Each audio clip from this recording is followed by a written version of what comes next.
नमस्ते।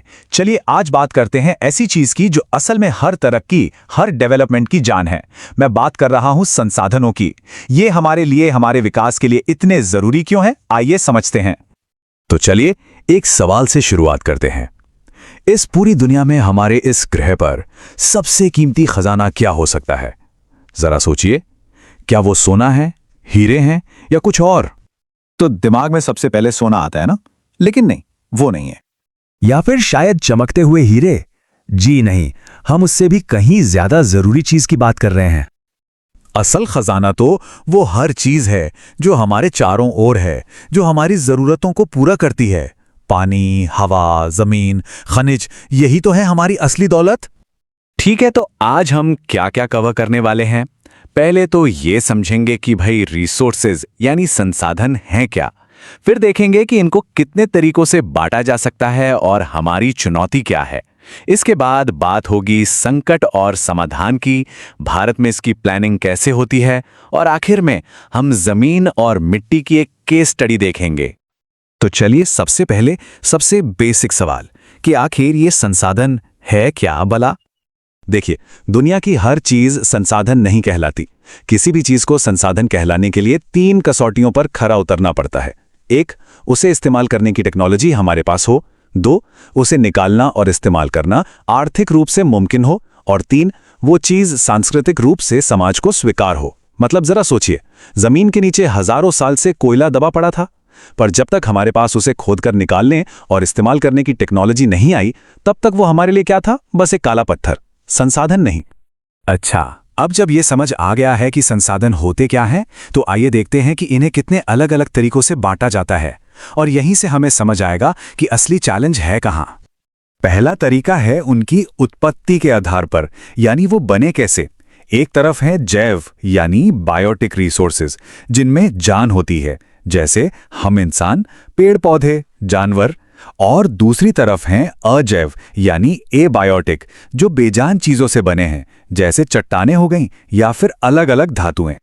दूसरा तरीका, और शायद सबसे जरूरी, यह है कि वो खत्म हो सकते हैं या नहीं। नवीकरणीय या रीन्यूएबल वो हैं जो फिर से बन जाते हैं या जिन्हें हम फिर से बना सकते हैं, जैसे सूरज की रोशनी, हवा, पानी। लेकिन अनवीकरणीय या नॉन रीन्यूएबल ये वो हैं जिनका स्टॉक लिमिटेड है, एक बार खत्म तो खत्म। इन्हें दोबारा बनने में लाखों करोड़ों साल लग जाते हैं, जैसे कोयला, पेट्रोल, डीजल। और देखिए, असली प्रॉब्लम की जड़ यही है। ये जो नॉन रिन्यूएबल संसाधन है ना, इनका जिस तरह से हम इस्तेमाल कर रहे हैं, वो हमें एक बहुत बड़े संकट की तरफ धकेल रहा है। लेकिन घबराने की बात नहीं, इसका रास्ता भी है। जब हम बिना सोचे समझे इन संसाधनों को उड़ाते हैं, तो होता क्या है? 3 बड़ी चीजें होती हैं। पहली, कुछ लोगों के लालच की वजह से ये सबके लिए खत्म हो रहे हैं। दूसरी, सारी दौलत कुछ ही लोगों के हाथ में जमा हो रही है, जिससे अमीर गरीब की खाई और चौड़ी होती जा रही है। और तीसरी और सबसे खतरनाक, ग्लोबल वार्मिंग, ओजोन लेयर में छेद, भयानक प्रदूषण, ये सारी मुसीबतें इसी की देन है। तो फिर इसका सल्यूशन क्या है? सल्यूशन है सतत पोषणीय विकास या सस्टेनेबल डेवलपमेंट। ये कॉन्सेप्ट बहुत सिंपल है पर बहुत पावरफुल है। इसका सीधा सा मतलब है कि हम आज अपनी जरूरतें पूरी करें, लेकिन इस तरह से कि हमारी आने वाली पीढ़ियों के हाथ खाली ना रह जाएं, उनके लिए भी कुछ बचा रहे। तो सवाल ये उठता है कि भारत जैसा इतना बड़ा और विविध देश इस शानदार आइडिया को जमीन पर कैसे उतारता है? चलिए भारत की स्ट्रैटेजी को समझते हैं। भारत में रिसोर्स प्लानिंग का काम आजादी के बाद पहली पंचवर्षीय योजना से ही शुरू हो गया था। इसके 3 मेन स्टेप्स हैं। स्टेप 1, पूरे देश का सर्वे करो, पता लगाओ कि कहां क्या और कितना संसाधन है, एक लिस्ट बनाओ। स्टेप 2, फिर एक प्रॉपर प्लानिंग स्ट्रक्चर बनाओ जिसमें सही टेक्नोलॉजी, स्किल्ड लोग और संस्थाएं हों।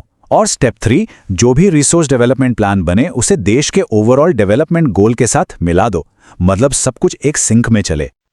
अब इतने सारे कॉन्सेप्ट्स को समझने के लिए चलिए एक ऐसा रियल वर्ल्ड एग्जाम्पल लेते हैं जिसका असर हम सब पर पड़ता है, हमारी जमीन और हमारी मिट्टी। ये बड़ा इंटरेस्टिंग है। ये चार्ट दिखाता है कि भारत की जमीन असल में कैसी है। करीब 43% हिस्सा मैदानी है, जहां खेती होती है, जो हमारा पेट भरता है। 30% पहाड़ है, जहां से हमारी सदाबहार नदियां निकलती हैं, और बाकी 27% पठारी इलाका है, जो खनिजों का खजाना है और हमारी इंडस्ट्री की रीढ़ है। लेकिन दिक्कत यह है कि हमारी ही कुछ हरकतों की वजह से इस कीमती जमीन की क्वालिटी गिर रही है। इसे कहते हैं लैंड डिग्रेडेशन। और इसके सबसे बड़े गुनहगार कौन हैं?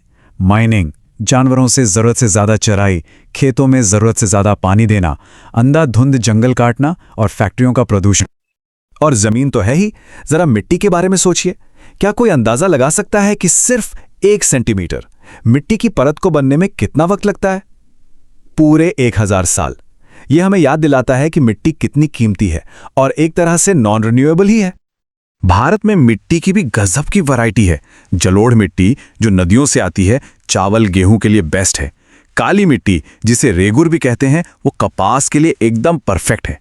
ऐसे ही लाल, पीली, लैटेराइट, हर मिट्टी की अपनी कहानी है। चलिए एक छोटा सा टेस्ट हो जाए। एक सवाल है, पंजाब में जो जमीन खराब हो रही है उसकी सबसे बड़ी वजह क्या है? और इसका जवाब है ओवर इरिगेशन, यानी जरूरत से ज्यादा सिंचाई।